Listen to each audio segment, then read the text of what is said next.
are on flower stamp number 7, and we are also going to be using heart stamp number 7.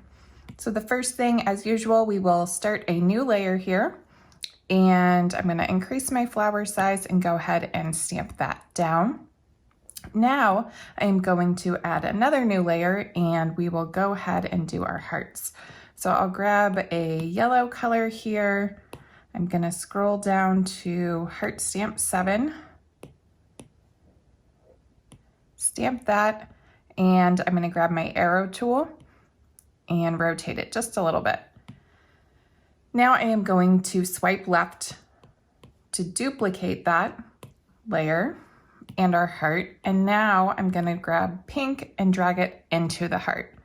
Then grab your arrow tool and one of the corners and resize your heart down and slide it into place so it's in the center of your yellow, roughly. All right, now we can go ahead and merge the heart layers together. So tap your pink heart layer and click merge down. So now our hearts are on one layer and our flower is on one layer. So tap your flower layer and add a new layer in between. We need our monoline brush to add the petal details. And I'm going to use white, and I'm going to keep my monoline at a pretty fine setting.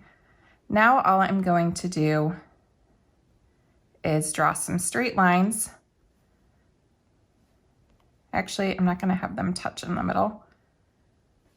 And do that for every petal. So remember, when we're drawing straight lines, if we hold our pencil down at the end, we can get a nice, perfectly straight line, versus if I drew it by hand, it might not be nice and straight. So I'm just going to keep going and do that on all 5 petals, and then we will use a clipping mask so that it's not hanging off the edge of the florals. And 2-finger tap to undo. I don't like how that one came out.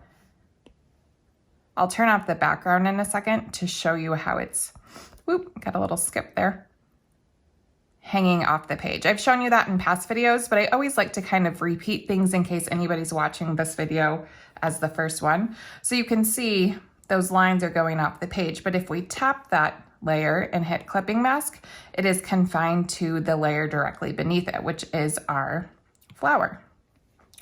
So now all I did is add a ton of dots around the edges. So just, let's make that a little bigger. I've got it a little bigger than I did the first time, but that's okay. So just keep going around, dotting all your edges. A little bit time consuming, but not hard. I'm going extra fast, so you don't have to sit here and watch me do this, but you can go around. I try to space them a little more evenly when I'm working in real time. And maybe, you know, keep it to 3 dots on the areas between the lines, except for when you're doing these indented areas. All right, so we've got all that done. So now, since I'm done with that layer and I don't necessarily want to go back and edit it, I'm just going to go ahead and pinch those 3 layers together. So now it's one flower, and your clipping mask will automatically apply. So if I turn that off, it's still all confined to my floral. Now I'm going to add another layer. You probably don't have my example layer here, so your layer will go above your flower. So you want to tap and hold that and drag it to the bottom. Whoops, it added a group. All right, and now we're just going to add a petal. So we'll say on our a stem. So you can, on that bottom layer then, add in a stem. And again, tap your flower and hit merge down, and now everything is on one layer. And you may, if you're doing a lot of these flowers, want to keep your stem separate so you can duplicate the flower, but not the stem.